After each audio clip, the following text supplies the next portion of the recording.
माँ भारती का प्रणाम करता हूँ, आप सबके गुरु माता पिता को प्रणाम करता हूँ। बच्चों ढेर छल सभी लोगों को सुबह की राम राम। आज बहुत पवित्र दिन है, बाबा भोले का दिन है, माँ पार्वती का दिन है। इस दिन माँ और बाबा का विवाह होता है। इस दिन सृष्टि का निर्माण होता है, सृष्टि आगे बढ़ती है, हमारे आपके इस सृष्टि पे जीवन पाने के योग बनने शुरू होते हैं। इसलिए एक बार जोरदार कहेंगे, पार्वती पते नमः, हर हर हर महादेव। मैं माँ और बाबा से प्रार्थना करता हूँ आपके घर में खूब सुख आए, समृद्धि आए, आपके बच्चे जल्दी जल्दी सेटल हो, स्वास्थ्य मिले आपको और बहुत सारी मानसिक शांति मिले आपको। आज भगवान शिव जी की रात्रि है। इस रात्रि पर क्या करना है, इस रात्रि पर कैसे करना है, इस रात्रि पर क्या कोई ऐसा उपक्रम हम कर सकते हैं जिससे बाबा प्रसन्न हो, जीवन के दुख कष्ट कटे। क्योंकि कुछ दिन बहुत महत्वपूर्ण होते हैं, उस दिन किए गए कुछ विशेष प्रयास अवश्य फलीभूत होते हैं। तो क्या करेंगे आज, चलिए यही बात करते हैं। और सबसे पहले मेष, वृषभ और मिथुन राशि का हाल जानते हैं। भगवान शिव की ऐसी कृपा होती है जिसके बाद व्यक्ति को पीछे मुड़कर कभी नहीं देखना पड़ता। क्या स्वास्थ्य हो, क्या रोग शोक हो, क्या शत्रु, सब भागते हैं। भगवान शिव का अनुष्ठान, उनकी की गई तपस्या, यह कन्या को वर दिलाती है, वर को कन्या दिलाती है। जीवन पूर्ण होता है, अद्भुत मानसिक शांति मिलती है, व्यक्ति के पूरे व्यवहार में परिवर्तन होना शुरू होता है। वह इस धरती का तो रहता ही है, उस ब्रह्मांड का हिस्सा बनना शुरू हो जाता है। अद्भुत है बाबा की कृपा, उनका स्पंदन, उनका प्यार और उनकी कृपा। ओम नमः शिवाय, ओम नमः शिवाय। शिवरात्रि अथवा महाशिवरात्रि हिंदुओं का एक प्रमुख त्योहार है। फाल्गुन मास के कृष्ण पक्ष की चतुर्दशी को शिवरात्रि पर्व मनाया जाता है। महाशिवरात्रि पर रुद्राभिषेक का बहुत महत्व माना गया है और इस पर्व पर रुद्राभिषेक करने से सभी रोग और दोष समाप्त हो जाते हैं। ओम नमः शिवाय। ज्योतिष शास्त्र के अनुसार फाल्गुन कृष्ण चतुर्दशी तिथि में चंद्रमा सूर्य के समीप होता है, अतः इस समय जीवन रूपी चंद्रमा का शिव रूपी सूर्य के साथ योग मिलन होता है। इस चतुर्दशी को शिव पूजा करने से जीव को पुण्य फल की प्राप्ति होती है। यही शिवरात्रि का महत्व है। महाशिवरात्रि का पर्व परमात्मा शिव के दिव्य पर्व को दर्शाता है। शिव के निराकार से साकार रूप में आने की रात्रि ही महाशिवरात्रि कहलाती है। इस पर्व पर महादेव हमें काम, क्रोध, लोभ, मोह, मत्सर आदि विकारों से मुक्त करके परम सुख, शांति एवं ऐश्वर्य प्रदान करते हैं। इससे पहले मैं आपको शिवरात्रि पूजन के बारे में बताऊं, शिवरात्रि साधना के बारे में बताऊं, मैं एक मान्यता की बात करता हूं और यह है वो मान्यता कि शिवरात्रि के पर्व पर शिव जी और पार्वती जी का विवाह हुआ था। सती का अगला जन्म हिमालय पुत्री पार्वती के रूप में हुआ था। पार्वती को पूर्व जन्म की सभी बातें याद थी।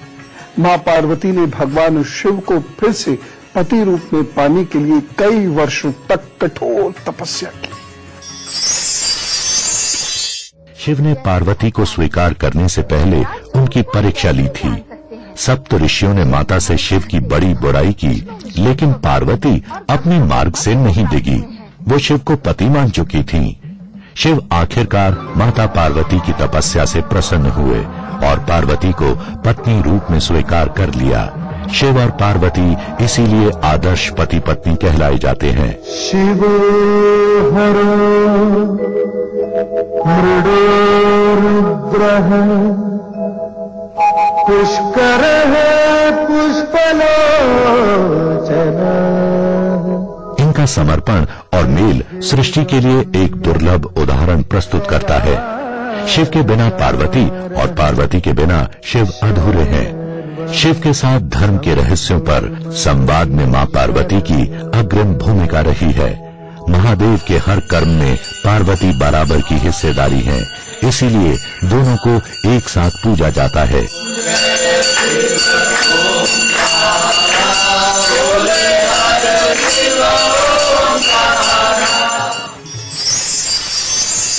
इस दिन का व्रत उपवास करने से भगवान शिव बहुत शीघ्र प्रसन्न होते हैं।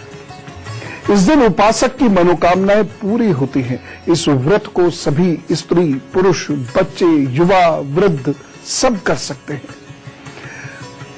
आज के दिन विधि पूर्वक उपवास करने पर, व्रत करने पर, शिव पूजन करने पर, शिव की कथा सुनने पर, शिव स्तोत्रों का पाठ करने पर, ओम नमः शिवाय का जप करने पर, महामृत्युंजय का जप करने पर और जो सबसे महत्वपूर्ण है, रात्रि जागरण करने से अश्वमेध यज्ञ के समान फल प्राप्त होता है। सामान्यतः हम लोग दिन में जलाभिषेक कर देते हैं, लेकिन अभी तो शिवरात्रि हुई ही नहीं है। रात में जागरण होता है, रात में जप होता है। यह रात्रि की पूजा का पर्व है। और व्रत के दूसरे दिन विद्वजनों को, ब्राह्मणों को यथाशक्ति वस्त्र, खीर आदि सहित भोजन, दान, दक्षिणा प्रदान करके संतुष्ट किया जाता है और फिर व्रत का पारण किया जाता है। शिवरात्रि की जो पूजा है ये कठिन है, ये कठिन तप है और इस तप को करने की एक निश्चित विधि भी है। यदि उस विधि से आप करें तभी इस पूजा के फल प्राप्त होते हैं, अन्यथा तो पर्व आया और गया वाली बात हो जाती है। इसके विषय में मैं और बात करता हूं। पहले कर्क, सिंह और कन्या राशि का हाल बता दो। शिव जी का अभिषेक बेहद आवश्यक होता है। सबसे पहले मैं आपको शिव जी के अभिषेक के बारे में बता दूं। जब भगवान शिव ने विषपान किया था तब इंद्र ने शिव जी का मेघों के द्वारा बारिश करवा के अभिषेक किया था। भगवान शिव का अभिषेक करने से एक अद्भुत मानसिक शांति मिलती है। भगवान शिव को वस्त्र आदि अर्पित करने से, जल और दुग्ध से उनका अभिषेक करने से अद्भुत ऊर्जा और शक्ति का जन्म होता है। जब करेंगे तो महसूस करेंगे। और आपको याद हो तो मैंने आपको कहा था एक बड़ा विशेष अनुष्ठान होता है जिसमें शिवलिंग स्वयं बनाया जाता है और स्वयं शिवलिंग बनाने के बाद यदि रुद्राभिषेक हो जाए तो क्या कहले, कहा ना, अश्वमेध यज्ञ के समान परिणाम मिलता है। तो आज आप पूरा दिन उपवास रखेंगे, जो कल सूर्योदय के बाद उसका पारण होगा वह पूर्ण होगा, फिर कुछ खाएंगे और सारे दिन आपका जप चलेगा और रात में पूजा, इसलिए दिन में सो लीजिएगा, रात में पूजा करना आवश्यक है। अब मैं पहले आपको तुला, वृश्चिक और धनु राशि के बारे में बताता हूं और उसके बाद भगवान शिव के अभिषेक और महाशिवरात्रि से जुड़ी हुई कुछ महत्वपूर्ण सूचनाएं। अब सभी जानते हैं भगवान शिव को बेलपत्र अर्पित किया जाता है। भगवान शिव जी को आखिर बेलपत्र अर्पित क्यों किया जाता है? बम बम शिव शंकर शंभु महादेव, शिव शंकर शंभु महाकाल हरि। बेल के पेड़ की पत्तियों को बेलपत्र कहते हैं। बेलपत्र में 3 पत्तियां एक साथ जुड़ी होती हैं, लेकिन इन्हें एक ही पत्ती मानते हैं। भगवान शिव के पूजन में बेलपत्र प्रयोग होते हैं और इसके बिना शिव की उपासना संपूर्ण नहीं होती। पूजा के साथ ही बेलपत्र के औषधीय प्रयोग भी होते हैं। इसका प्रयोग करके तमाम बीमारियां दूर की जा सकती हैं। शंकर करते उसके काम शंकर। ओम नमः शिवाय। शिव जी को चढ़ाने वाले बेलपत्र में 3 पत्तियां होनी चाहिए। पत्तियां कटी या टूटी हुई ना हो और उनमें कोई छेद भी ना हो। भगवान शिव को बेलपत्र चिकनी ओर से ही अर्पित करना चाहिए। एक ही बेलपत्र को जल से धोकर बार बार भी चढ़ाया जा सकता है। शिव जी को बेलपत्र अर्पित करते समय साथ ही में जल की धारा जरूर चढ़ाएं। बिना जल के बेलपत्र अर्पित नहीं करना चाहिए। हरिशंकर शंभु जटाजूट हरिशंकर शंभु। ज्योतिष के जानकारों के अनुसार भगवान शिव के पूजन में बेलपत्र का बड़ा महत्व है। शिवलिंग पर बेलपत्र अर्पित करने से महादेव बड़े प्रसन्न होते हैं और यह मान्यता भी है कि शिव जी की उपासना बिना बेलपत्र के पूरी नहीं होती है। तो आप भी यदि देवों के देव महादेव की विशेष कृपा पाना चाहते हैं तो बेलपत्र के महत्व को समझिए और उन्हें ये अर्पित कीजिए। तो बाबा और मां की ढेर सारी बातें करते हैं, लेकिन फिलहाल एक अल्प विराम ले लेते हैं। स्वागत है ब्रेक के बाद और कहते हैं बम बम भोले। रात्रि जागरण में पूजा में विशेष क्या करना है यह भी मैं आपको बताता हूं मकर, कुंभ और मीन राशि का हल बताने के उपरांत। अब बात करते हैं रात्रि साधना में आखिर आपको क्या करना है। सबसे महत्वपूर्ण चीज जो आपको करनी है वो भगवान के निकट बैठना है। चाहे उनके चित्र के निकट बैठ जाए, उनकी प्रतिमा के निकट बैठ जाए, चाहे शिवलिंग के निकट बैठ जाए, चाहे घर में बैठ जाए, बाहर मंदिर में चले जाए, वहां बैठ जाए, लेकिन उनके पास बैठना है। और कैसे बैठना है? इस तरह नहीं, न सोने में न जागने में, बल्कि पूर्ण शक्ति के और उत्साह और आनंद के साथ बैठना है। एकदम जागृत अवस्था में बैठना है। बैठकर उपासना करनी है। यदि संभव हो सके तो शिवलिंग भी तैयार कीजिए स्वयं, नहीं तो जप कीजिए। माला उठाइए रुद्राक्ष की और जप कीजिए।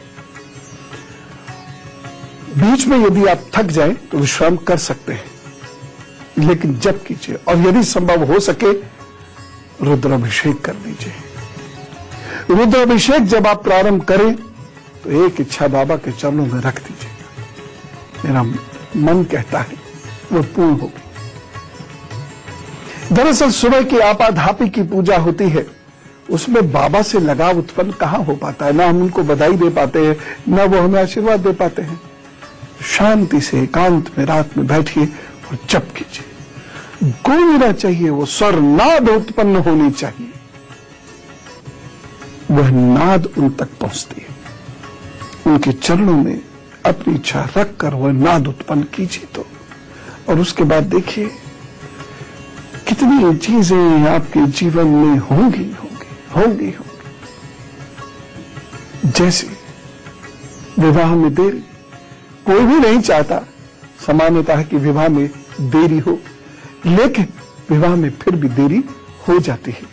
कोई भी रिश्ता तय नहीं हो पाता या होने वाला होता है वो टूट जाता है, कारण कुछ भी हो। और बेलपत्र के उपाय से इस समस्या का समाधान जरूर होगा। चलिए मैं आपको बेलपत्र का ये कैसा प्रयोग है जिससे विवाह में आसानी हो यह बताता हूं।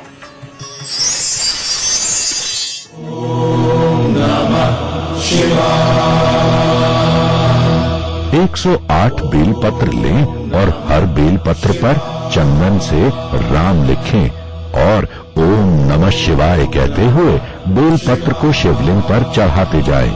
सारे बेलपत्र चढ़ने के बाद शिव जी से शीघ्र विवाह की प्रार्थना करें। अगर आप संतान की ख्वाहिश में दर दर भटक रहे हैं तो बेलपत्र के कारगर और चमत्कारी प्रयोग से बहुत जल्दी आपकी सूनी गोद भर सकती है। अपनी उम्र के बराबर बेलपत्र लें और एक बर्तन में कच्चा दूध लें। एक एक बेलपत्र दूध में डुबाते जाएं और शिवलिंग पर चढ़ाते जाएं। हर बेलपत्र चढ़ाने के साथ ओम नमो भगवते महादेवाय का जाप करें। इसके बाद महादेव से संतान प्राप्ति की प्रार्थना करें। इसे श्रीफल भी कहते कहेंगे। यह फल बहुत काम का है। जिस पेड़ पर यह फल लगता है उसे शिवद्रुम भी कहते हैं।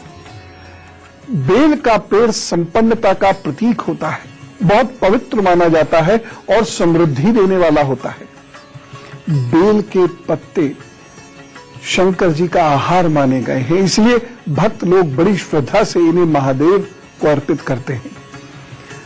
शिव जी की पूजा के लिए बेल पत्र बहुत महत्वपूर्ण होता है। शिव भक्तों का यह विश्वास है कि ये जो पत्ते होते हैं, 3 पत्ते होते हैं, ये त्रिनेत्र स्वरूप तीनों पत्ते शिव के तीनों नेत्रों को बहुत प्रसन्न है।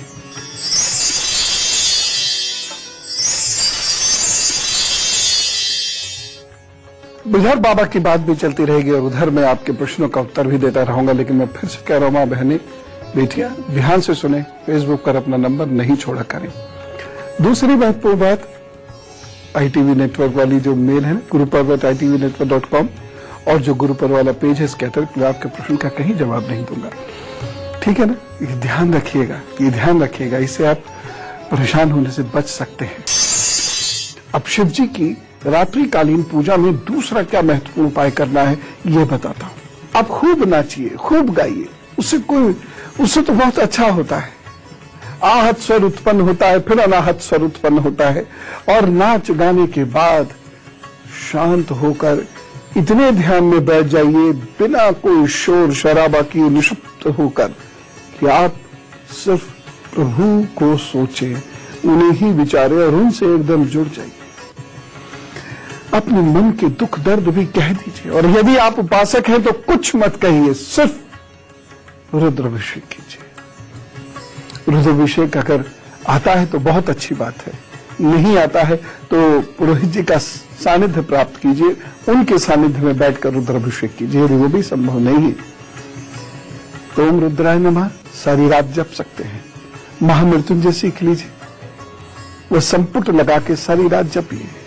थक जाए तो आराम कर लीजिए, लेकिन सोइएगा नहीं, थोड़ा सा टहल कर फिर बैठ जाइए, जप कीजिए। आप और आपके शिव, बस यही होना चाहिए इस रात में, आपके और आपके योगीराज शिव का समागम। और फिर देखिए चीजें क्यों नहीं होती, जरूर होंगी। बहुत सारे लोग इस बात को कहते हैं, जो सही है, सूर्यास्त के बाद जलाभिषेक नहीं होता है, लेकिन इस दिन तो आपको अर्धरात्रि के उपरांत ही मनाना है, इसलिए इस दिन रात्रि में भी जलाभिषेक आप करिए, जरूर करिए। कठिन तपस्या है ये, लेकिन महादेव भी कहीं तो आपकी परीक्षा लेना चाहते हैं, इसलिए इस दिन कठिन परीक्षा दीजिए और महादेव को ये बता दीजिए, हम सारी रात आपका जप कर सकते हैं, हम सारी रात रुद्राभिषेक कर सकते हैं।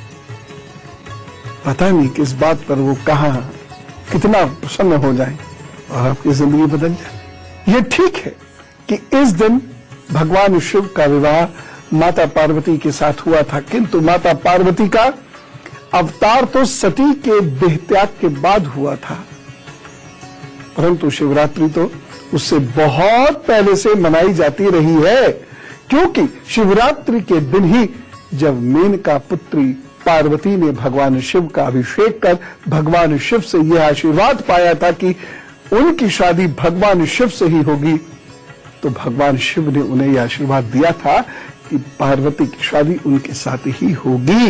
इस प्रकार शिव जी के विवाह से पहले ही शिवरात्रि मनाने का चलन था। और शिव विवाह कहां हुआ है, इसकी भी मान्यताएं अलग अलग है। मध्य प्रदेश में भी ऐसा मंदिर है, उत्तर प्रदेश में भी ऐसा मंदिर है, ऐसे अनेक मंदिर हैं, चाहे वो त्रियोगी नारायण हो उत्तराखंड में, चाहे उत्तर प्रदेश का मंदिर हो, दक्षिण का मंदिर हो, अनेक ऐसे मंदिर हैं जिसमें ये कहा जाता है कि भगवान शिव और पार्वती का विवाह यही हुआ था। हमें तो इतना मालूम है, वह तो ब्रह्मांड के जनक है, धरती पर कहीं भी मां पार्वती जी से मिले, और वह दिन ये था जिस दिन हमें संकल्प लेकर तपस्या करनी। तो महादेव की आप पर बहुत कृपा हो, आप खूब आराम से अपना दिन गुजारिए, आराम कर लीजिए, नींद ले लीजिए, क्योंकि मैं चाहता हूं आज आप रात्रि तपस्या करें, उस तप से महादेव को प्रसन्न करें। संतान नहीं हो रही है, विवाह नहीं हो रहा है, रोग नहीं जा रहे हैं, शत्रु नहीं जा रहे हैं, तप कीजिए आज रात, प्रभु कल्याण करें। राम राम, नमस्कार, भारत माता की जय।